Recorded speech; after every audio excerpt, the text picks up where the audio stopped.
Nós vamos começar agora o nosso módulo 4, nossa quarta unidade. Eu sinceramente espero que esse estudo esteja servindo não apenas para um conhecimento teórico, como eu já falei em outra unidade, conhecimento teórico a respeito de Deus, mas que isso contribua também para o nosso aprofundamento em nossas convicções e tenha uma aplicação e uma implicação prática em nossa existência.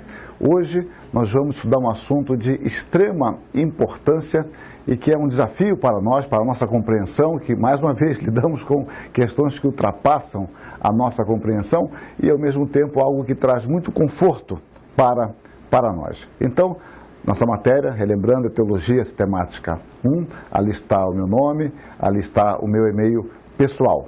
Então, dentro desta abordagem que vamos ter, nós vamos estudar nessa unidade a soberania de Deus, e ali dentro da soberania de Deus nós vemos o âmbito do nosso assunto, que é a liberdade soberana de Deus, o poder soberano de Deus na criação, o poder soberano e gracioso de Deus na salvação e restauração do seu povo. Observem que, como eu sempre digo, esses tópicos não serão todos tratados, nós não teríamos tempo para isso. Entendam sempre a aula como sendo uma conexão com o texto que vocês têm em mãos, e eu pessoalmente espero que as aulas sejam um estímulo para que você possa estudar ainda mais, mergulhem na bibliografia. Um curso como este que é apresentado, essa modalidade de curso, exige muito do aluno o querer estudar, aprofundar-se nas questões, tirar suas dúvidas. A bibliografia é algo extremamente importante, por isso no texto nós indicamos uma farta bibliografia que eu não tenho grande preocupação com o final, mas já no início ali, você vai lendo e vai acessando e vai procurando descobrir aquelas obras, saber a respeito e assim por diante. O caminhar da pesquisa é este, eu estou à disposição, dentro de minhas limitações de tempo, para ajudar, para orientar, para conversar sobre os temas os quais temos tratado. Então, nós podemos observar os objetivos de nossa aprendizagem nesse módulo. É compreender o conceito teológico de soberania de Deus, conceituar os pressupostos a respeito da liberdade de Deus manifestada em sua graça e estabelecer o entendimento sobre imagem e semelhança, pecado e depravação total.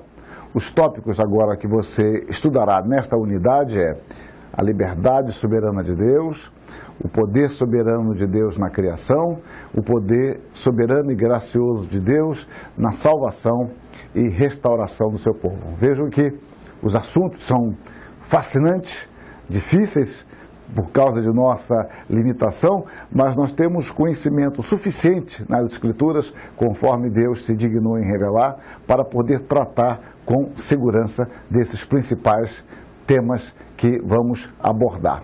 Então, nós começamos a falar que determinadas doutrinas bíblicas, elas se tornam bastante conhecidas no meio cristão. Conhecidas porque já ouvimos falar delas, a nomenclatura, a linguagem, ela é conhecida, mas terminamos aí. Elas passam, por exemplo, a identificar determinado grupo ou denominação. E é por isso que tornam-se emblemáticas. Então, às vezes, você associa um grupo com determinada doutrina, determinada ideia, determinado conceito. E muitas vezes não passa disso, a nossa compreensão não passa disso, e mesmo os grupos que tomam doutrinas como emblemáticas, muitas vezes estão alheios ao significado mais profundo e às implicações dela, o conforto que ela pode nos trazer, a orientação e a direção que ela pode nos dar em nossas decisões diárias. E hoje vamos tratar deste assunto. Então, nós começamos a observar que o ideal é que esta doutrina distintiva passe a ser crida não simplesmente como uma premissa teológica, destituída de fundamento, mas como uma realidade extraída das Escrituras, crida e vivenciada pelo povo de Deus. Ou seja, não é apenas uma bandeira que você sustenta e que você volta para casa, coloca ela no mastro novamente, ou em faixa, prende e coloca atrás da porta. Não, é algo que tem a ver com a sua vida, com a sua fé e assim também com as suas decisões. Então, o homem, como um ser paradoxal que é, ele tende a nutrir posições muito contraditórias sobre o mesmo assunto, dependendo das circunstâncias que, a miúde, ou seja, com frequência, são de caráter passional. Posso, por exemplo, defender a supremacia da lei até que eu mesmo tenha quebrado esta lei. Do mesmo modo, posso sustentar determinados princípios liberais ou conservadores, isso em qualquer área, não estou me referindo apenas à teologia, desde que a minha família não esteja em jogo, ou que outros interesses políticos não sejam afetados. Ou seja, você teoricamente tem liberdade à vontade para falar o que você quer, desde que aquilo não traga implicações. Quando você vai tratar daquele assunto, pensando em você, na sua família, nos seus recursos, nas suas possibilidades, algo que atinge você diretamente, então a sua posição tende a mudar. Então, eu digo, nós tendemos a ser mais subjetivos do que imaginamos ou estaríamos dispostos a admitir. Então, lamentavelmente, temos que admitir que nós somos mais dados a interesses do que a princípios. E o pior, o princípio é o meu interesse. Daí, o meu interesse ser o meu princípio de pensamento e ação. Eu estou jogando com as palavras para dizer que, por vezes, o meu princípio é cuidar dos meus interesses. E pronto. E o resto que se adeque àquilo que eu considero que é mais importante para mim. Então, uma doutrina, aplicando isso agora à teologia, uma doutrina que facilmente é objeto de posicionamentos contraditórios, essa doutrina maravilhosa das Escrituras que nos fala sobre a soberania de Deus. Nós gostamos de alardear nossa liberdade, a nossa capacidade de escolha e persuasão. E quando assim fazemos, falar em soberania de Deus parece diminuir um pouco a nossa suposta autoconfiança, ou a nossa autoconfiança, a nossa suposta autonomia. Ou seja, eu tenho uma autoconfiança de que sou autônomo, e na realidade eu não sou, mas eu sou levado a crer desta forma. Então, deste modo, consideramos ser melhor deixar essa doutrina guardada em alguma gaveta, para onde empurramos os papéis que não estão sendo utilizados e não sabemos bem o que fazer com eles, né? É muito comum você ter na sua escrivania, no seu escritório, uma gaveta cheia de papéis que um dia você vai resolver o que vai fazer com aquilo ali. E de vez em quando você abre e descobre alguma coisa que está ali há tanto tempo guardado como muito importante e vai para o lixo.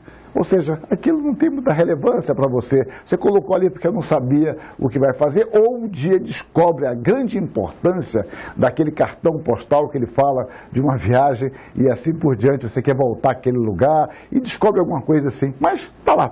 Então parece que alguns assuntos ficam guardadinhos numa gaveta e num momento que eu julgue crítico da minha existência, eu quero resgatar este assunto. No entanto, quando percebemos que estamos sem recursos, sem perspectivas favoráveis, sem saber o que fazer, podemos, sem talvez nos dar conta, nos contentar com uma fé singela, no cuidado de Deus. Então podemos dizer para nós mesmos, Deus é soberano, Ele sabe o que faz, nada acontece por acaso, Deus é Pai, cuida de mim, etc.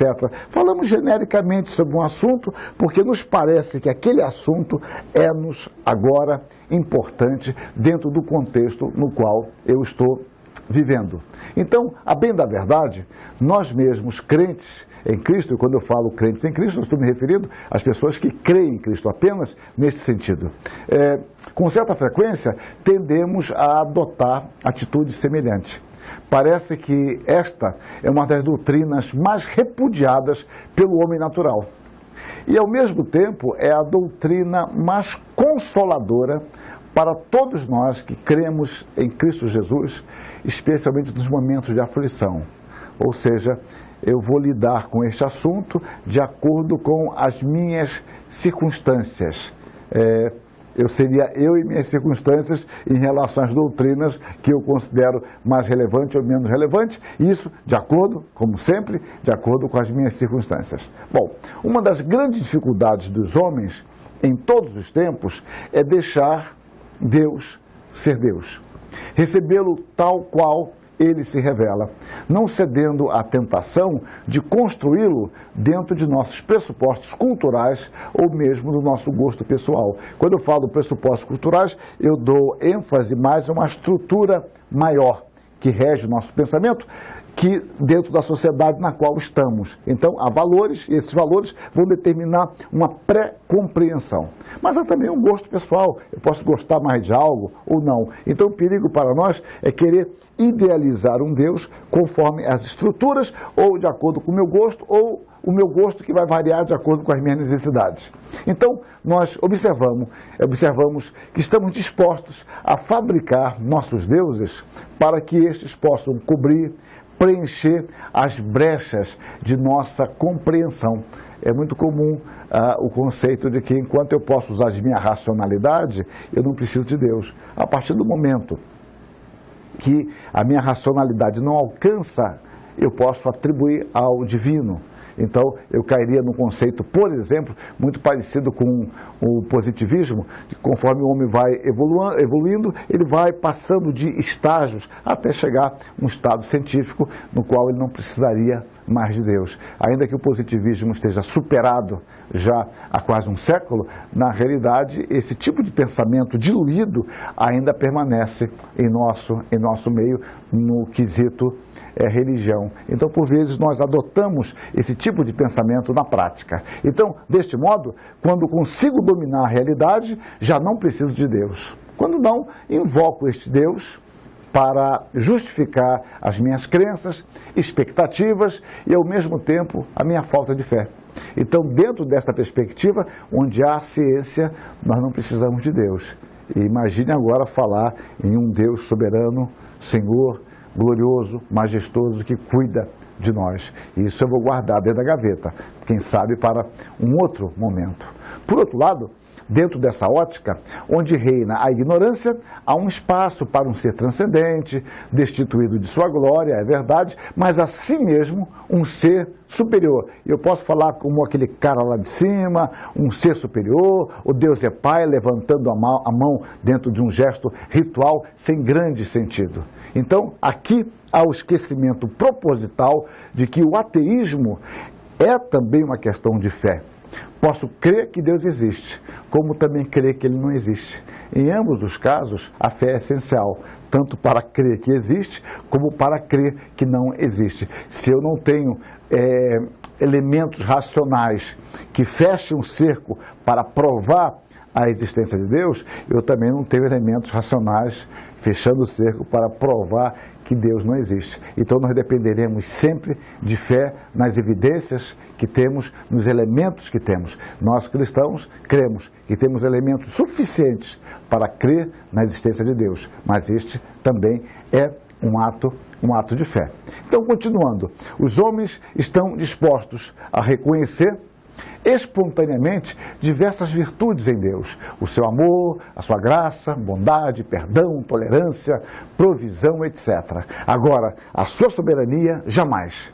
A rejeição ao Evangelho é, na realidade, uma rebeldia ao domínio de Deus. O homem se rebela contra o domínio soberano, o poder soberano de Deus. A nossa dificuldade está em reconhecer a Deus como um Senhor que reina, um Deus que é transcendente, tem todo o poder, mas é um Deus pessoal, que se relaciona conosco e que dirige a história, dirige as circunstâncias e que não há acaso para nós. A palavra de Deus, por sua vez, nos desafia a aprender com ela a respeito de Deus e de seu reino.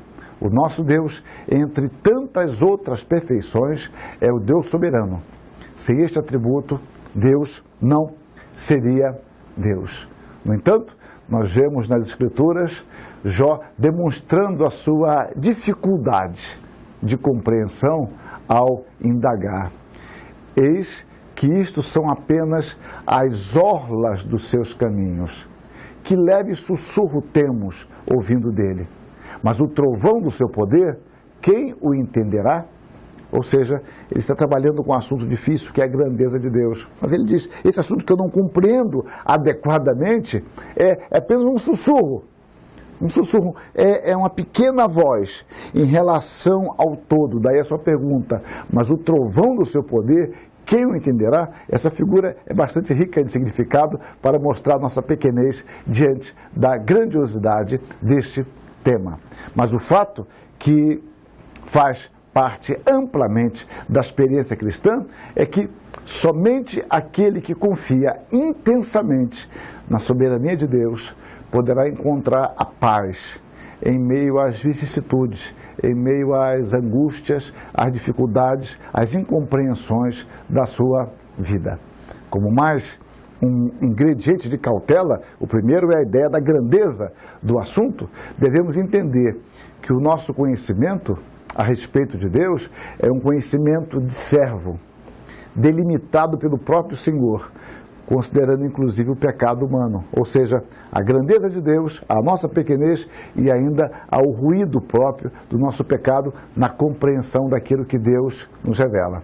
Em outras palavras, como escreveu um autor contemporâneo, o Frame, é um conhecimento acerca de Deus como Senhor e um conhecimento que está sujeito a Deus como Senhor. Ou seja, nós conhecemos pela revelação a Deus como Senhor.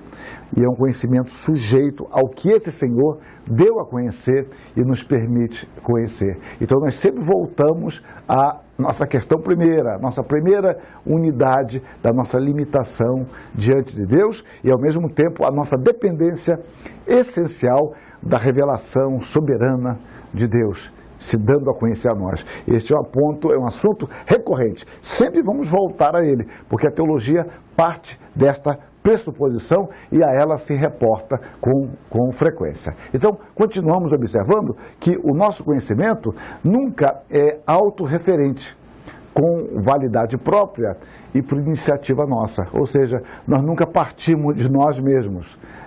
Eu nunca sou a referência última do meu conhecimento. Esses dois autores, Gessler e Bocchino, eles escrevem isso com propriedade. Visto que somos seres finitos e não podemos enxergar o todo da realidade de uma vez, nossa perspectiva da realidade é necessariamente limitada por nossa finitude. Então isso é fácil verificar até mesmo no aspecto físico, quando nós temos um raio de visão. Nós temos um foco e um raio. Eu tenho limite para enxergar o lado. Se eu estender muito o meu braço, por exemplo, ele sai do raio da câmera, por mais sofisticada que ela seja. Isso delimita o espaço. Então, nós somos finitos, temos compreensões limitadas, determinadas, essencialmente ou ontologicamente, se quiserem, já pela nossa própria constituição, pelo próprio fato de que nós somos criaturas. Nós não somos criadores, nós somos servos e não somos senhores. Então, poder conhecer a Deus sempre é uma iniciativa de graça divina. Conhecer a Deus é um ato de graça. Nunca somos ou seremos o padrão de verdade. Antes, precisamos sempre validar o nosso conhecimento na palavra, que é a verdade. Então, observe, nós validamos o nosso conhecimento na verdade. Eu posso ter um conhecimento verdadeiro, mas para que eu tenha um conhecimento verdadeiro, é preciso crer que haja a verdade, porque somente a verdade pode credenciar aquilo que tem a pretensão de ser verdadeiro. E Jesus Cristo diz, a tua palavra é a verdade, no texto citado no slide, João 17, santifica-os na verdade, a tua palavra é a verdade. Então, nós pensamos verdadeiramente quando pensamos à luz da palavra de Deus. É a palavra de Deus que nos dá o discernimento, nos faz enxergar com maior clareza, com maior propriedade, com maior abrangência, não simplesmente a verdade, mas o significado da verdade ou da realidade que se mostra a nós conforme Deus nos dá a conhecer e nos permite ver, enxergar e interpretar. Por isso é que conhecer a Deus é algo singular, porque somente Deus é soberano e somente a partir dele podemos conhecê-lo. Ou seja, nós não conhecemos Deus a partir de fora dele, nós partimos a partir dele mesmo e da sua revelação. E mais uma vez voltamos ao ponto, é um círculo virtuoso, a partir do que ele deu a conhecer a nós livremente, espontaneamente. Então, conhecer a Deus em sua soberania, portanto, é um dom de Deus. É um dom soberano de Deus, é graça de Deus. Este conhecimento, por sua vez, nos liberta para que possamos conhecer a nós mesmos e as demais coisas da realidade. É algo magnífico entender que Deus se deu a conhecer a nós e possibilitou então ao homem se conhecer a si mesmo a partir do conhecimento de Deus. Deus é quem dá o foco correto para que nós possamos voltar para nós mesmos e nos analisar, tendo como padrão de análise de referência a Deus, que se revela e nos dá a sua palavra como um princípio orientador para nós. Então, o nosso assunto é soberania de Deus e a sua relação com a liberdade humana. Creio que todos nós cremos nesta verdade bíblica, mas o quanto experimentamos isto em nossa vida? Vamos, então, ao nosso estudo. E eu começo destacando a liberdade soberana de Deus. E cito parte do credo apostólico, conhecido por toda a cristandade. É o credo, digamos, que une toda a cristandade. O credo que nos diz: creio em Deus Pai Todo-Poderoso. Esta tem sido a declaração de fé feita pelos cristãos desde o século II, por meio do credo apostólico. Eu falo desde o século II porque o credo apostólico, dentro das evidências históricas, nós já o temos no segundo século e ele foi sendo ampliado em cláusulas até chegar à forma como temos hoje no sétimo século. Mas esta cláusula faz parte dos credos mais antigos, ou seja, nas versões mais antigas do credo apostólico. Creio em Deus Pai. A igreja, amparada nas Escrituras, tem afirmado a sua fé no Deus Todo-Poderoso, Senhor de todas as coisas, e ao mesmo tempo é o nosso Pai bondoso. Deus é o Deus Pai, poderoso, soberano, mas ao mesmo tempo Ele é o nosso Pai. É o Pai que cuida do nosso perdão, que cuida do nosso pão. É um Deus que nos preserva em meio às tentações. Esse é o nosso Deus, mas Ele também é o Senhor da glória. A Ele pertence o poder, a honra e a glória para sempre, como nos diz as Escrituras, e o credo partilha deste tipo de conceito, deste tipo de ensinamento bíblico. Então, um dos aspectos fundamentais da soberania é a independência. Não existe soberania sem independência. O Spurgeon, o grande pregador batista do século XIX, ele enfatiza corretamente: Deus é independente de tudo e de todos. Ele age de acordo com sua própria vontade. Quando ele diz, eu farei, o que quer que diga será feito. Deus é soberano e sua vontade, não a vontade do homem, será feita. É uma expressão muito clara do poder de Deus, da capacidade de Deus definir o que Ele deseja e, de fato, Ele irá concretizar. Então, o poder de Deus é soberanamente livre. Ele não tem, primariamente, compromissos com terceiros. Em outras palavras, Deus é soberano em si mesmo. A onipotência faz parte da sua essência. Por isso mesmo, para Ele não há impossíveis, porque a autonomia de Deus é evidente, Ele é autorreferente e o poder está totalmente em Deus. Então, apesar de qualquer oposição, Ele executa o seu plano. Tudo o que Ele deseja, Ele pode realizar, não há impedimentos para Deus. No entanto, Deus não precisa exercitar o seu poder para ser o que é. Ou seja, Deus não precisa provar nada para ninguém, obviamente, nem para Ele mesmo. Ele é o Senhor Todo-Poderoso. Deus se apresenta nas Escrituras como de fato é. Ou seja, Deus não representa um papel para nós. Ele se mostra tal qual é, dentro do seu propósito revelacional. E como Ele se mostra? Como Deus Todo-Poderoso, como Deus onipotente, com capacidade para fazer todas as coisas conforme o conselho da sua vontade. Diz o salmista, no céu está o nosso Deus, e tudo faz como lhe agrada. Novamente, Tudo quanto aprouve ao Senhor, Ele o fez nos céus, na terra, no mar, em todos os abismos. Observem a ideia, que Ele faz tudo como lhe agrada e Ele fez todas as coisas conforme a sua vontade, conforme o seu propósito. Podemos observar mais em Isaías: o meu conselho permanecerá de pé, farei toda a minha vontade. Toda a minha vontade, ele garante. Em Daniel nós lemos: todos os moradores da terra são por ele reputados em nada. E segundo a sua vontade, ele opera com o exército do céu e os moradores da terra. Não há quem lhe possa deter a mão, nem lhe dizer: que fazes? Ou seja, ele tem possibilidade de agir como ele quer. Possibilidade não é a melhor palavra do mundo, mas nós falamos da vontade e do poder e impotência de Deus. Deus tem o poder, potencial para agir como Ele quer e como Ele determinar. Nós vamos estabelecer algumas distinções no momento próprio para que nós possamos entender um pouco melhor este assunto. Em Efésios nós lemos: nele, Paulo se refere a Jesus Cristo, digo, no qual fomos também feitos herança, predestinados segundo o propósito daquele que faz todas as coisas conforme o conselho da sua vontade. Reparem, conselho da sua vontade. Ele pode fazer tudo o que quer ou venha a querer na forma e no tempo que determinar. Reparem, na forma e no tempo que ele determinar. Deus também, e temos que observar isso, se mostra em sua palavra coerente com as demais de suas perfeições.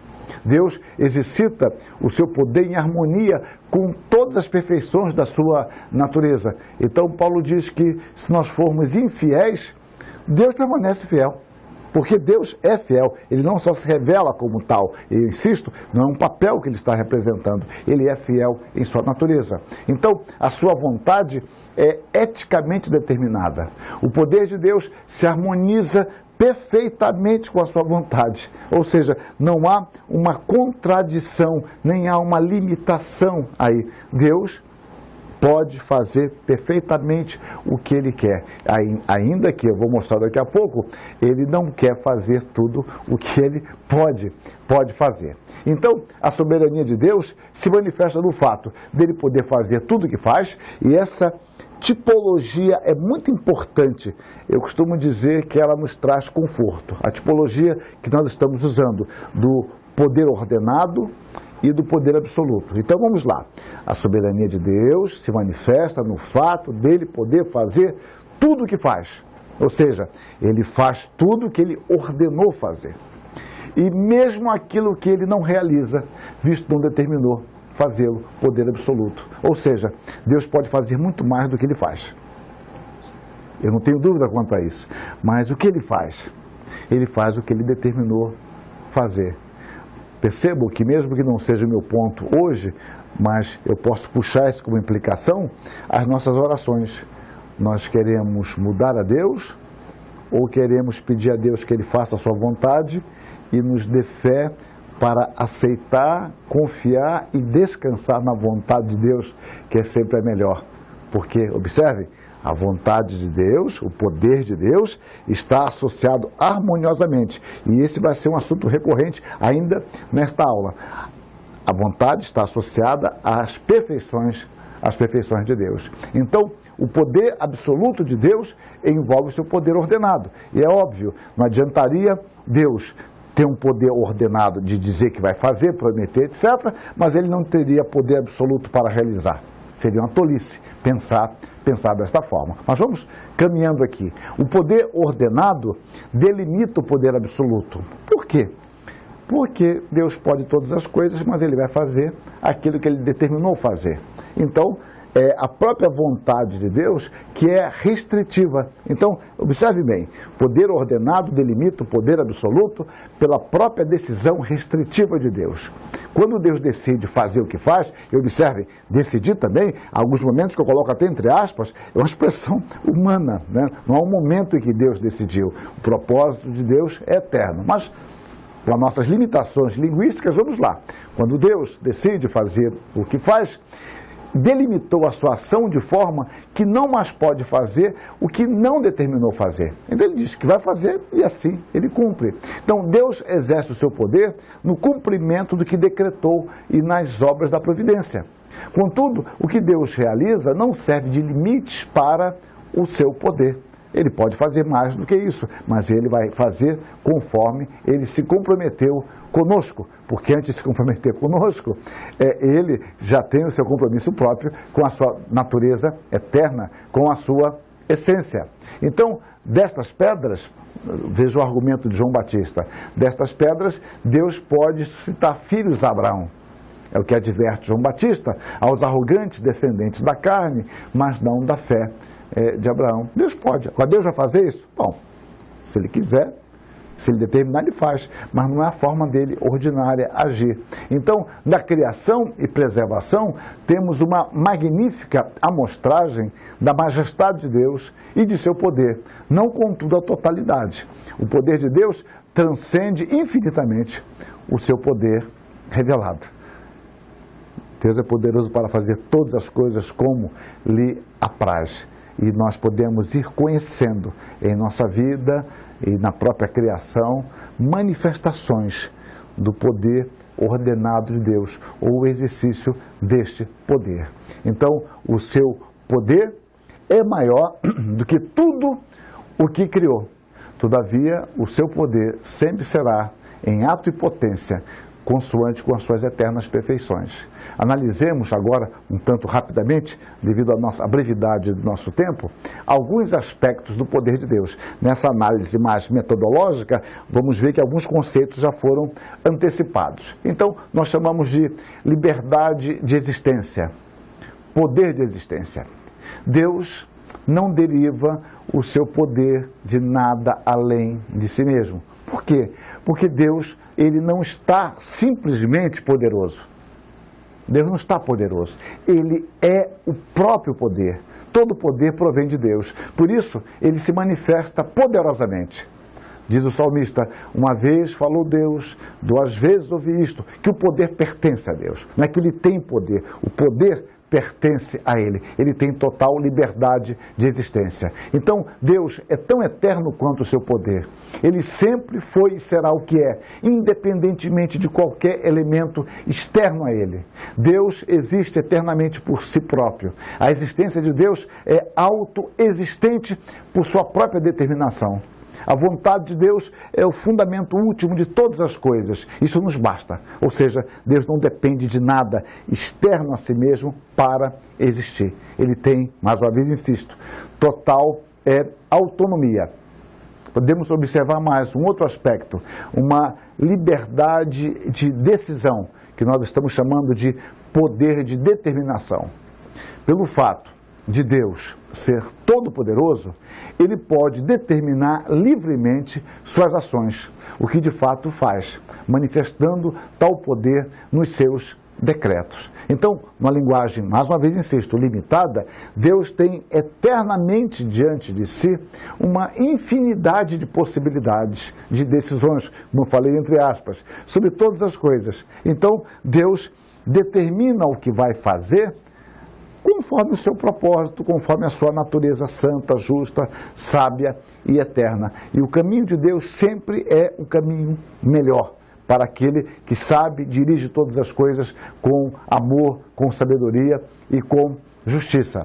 Entretanto, ele decidiu fazer do modo como fez por seus próprios motivos, sem que haja possibilidade de influência de ninguém, nem de anjos, nem de homens, visto que nenhum deles fora criado, e também porque Deus não necessita de conselhos. É que fala Isaías e depois Paulo repete lá em Romanos 11, que há uma profundidade da sabedoria e do poder de Deus. Ninguém foi conselheiro de Deus, ninguém lhe deu a ele para que ele seja restituído, porque todo poder pertence a Deus. Então, ele define o que quer fazer porque ele assim o quis.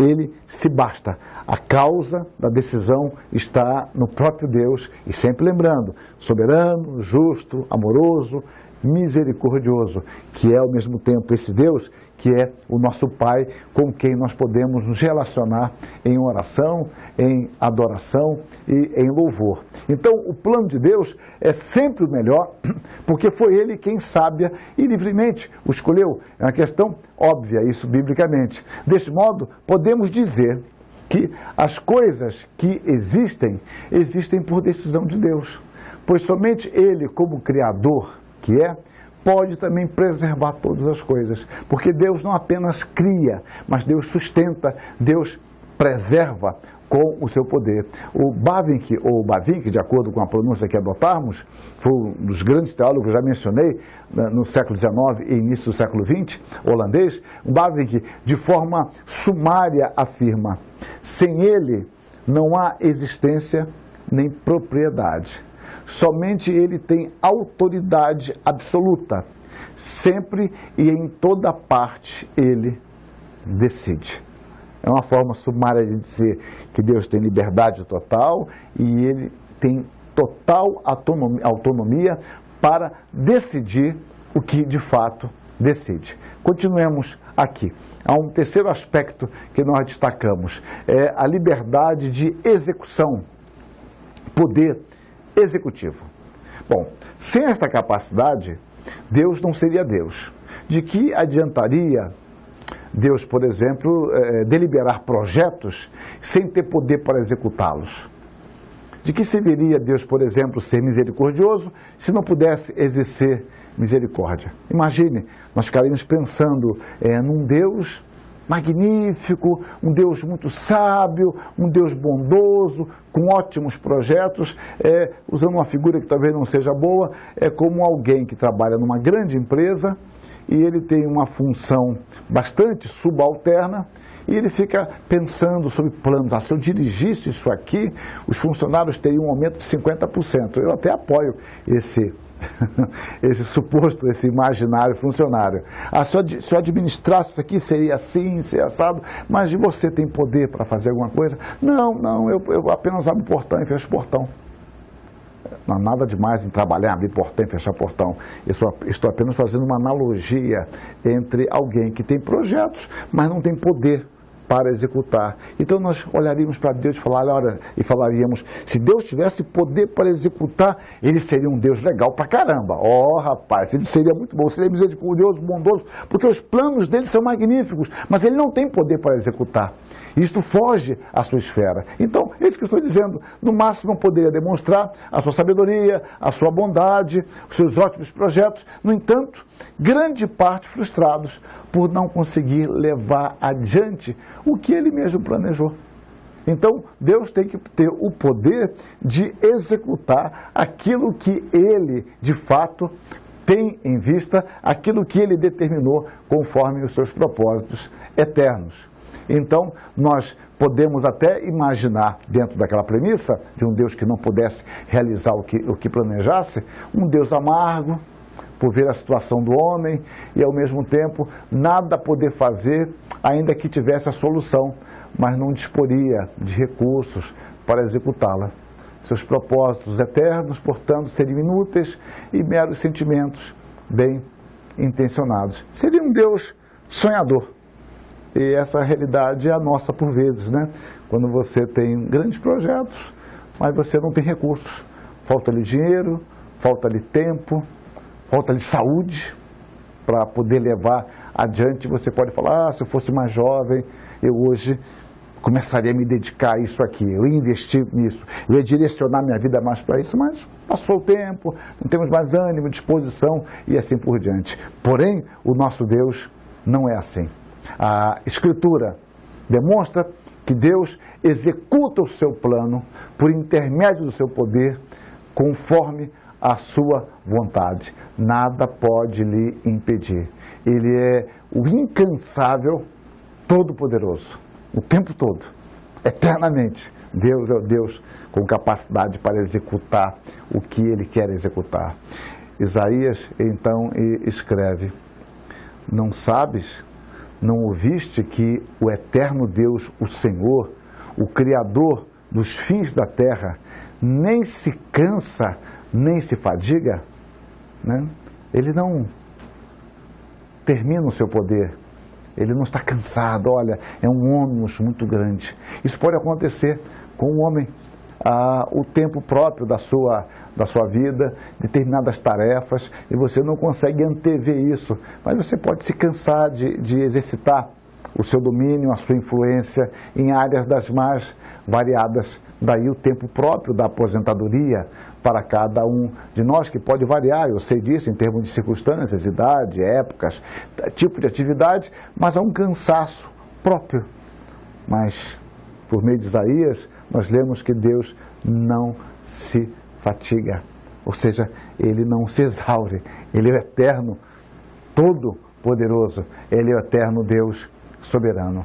Então, ontologicamente, ou seja, em sua própria essência, Deus não precisa de nada fora de si mesmo. Ele se basta a si. Quando eu faço a conexão, e talvez eu volte a falar isso em outro momento, quando você faz a conexão disso com o Salmo 50, você fica impressionado. Porque Deus diz, olha, eu não preciso de sangue, carne, de bois, de carneiros. Eu não sinto fome. Tudo é meu. Eu estou pegando essa doutrina e aplicando ao nosso culto a Deus. Deus não precisa do nosso culto. Nós é que precisamos cultuar a Deus. Deus não carece de nada. Ele se agrada com o nosso culto, mas Ele não carece disso. Ele vai ficar triste, o seu poder vai ser diminuído. Não. Nós é que precisamos cultuar a Deus, porque nós somos criados para isso, para glorificar a Deus e nos alegrar nele para sempre. Então, Ele é independente e verdadeiramente, usando a expressão de Turrentini, Ele é autopoderoso, Ele é autossuficiente, Ele é autorreferente, Ele é autopoderoso. Turrentini foi um dos grandes teólogos do século XVII, talvez o maior teólogo reformado da Europa continental. Bom, voltando então, a criação nada lhe acrescenta ou diminui, nenhuma alteração ocorre no seu poder. O prazer e a suficiência de Deus estão nele mesmo. Deus não precisa de meios externos para executar o que quer. Observem, Deus não precisa de meios externos, obviamente, a Ele mesmo, para executar o que quer. Contudo, por graça, Ele se agencia também por intermédio das causas externas para concretizar o seu propósito. Isso é maravilhoso. Saber que Deus não precisa de mim. Deus não precisa de você. Deus não precisa de nada.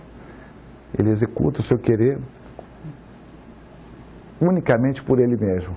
Mas Ele, por graça, usa você, usa a mim, e pode me usar hoje totalmente pela sua misericórdia para transmitir algum conhecimento bíblico que você poderá confirmar ou não nas Escrituras. Eu creio que você pode confirmar nas Escrituras e pode ensinar isso a outros, que ensinarão a outros, e isso trazer modificações, edificação, transformação de vidas a partir de um Deus que de ninguém precisando, mas Ele por graça nos chama para o seu serviço. Então observe implicações e aplicações deste conceito bíblico de soberania de Deus. Bom, há um quarto aspecto que eu destaco, é a liberdade de limitação, poder autolimitante. Esse é o assunto mais complexo, mas biblicamente vocês vão entender melhor.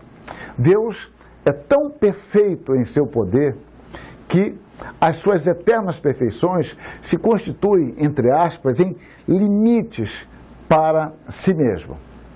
O poder de Deus está sob o controle de sua sábia e santa vontade. Deus, como lei para si mesmo, pode fazer tudo o que Ele deseja.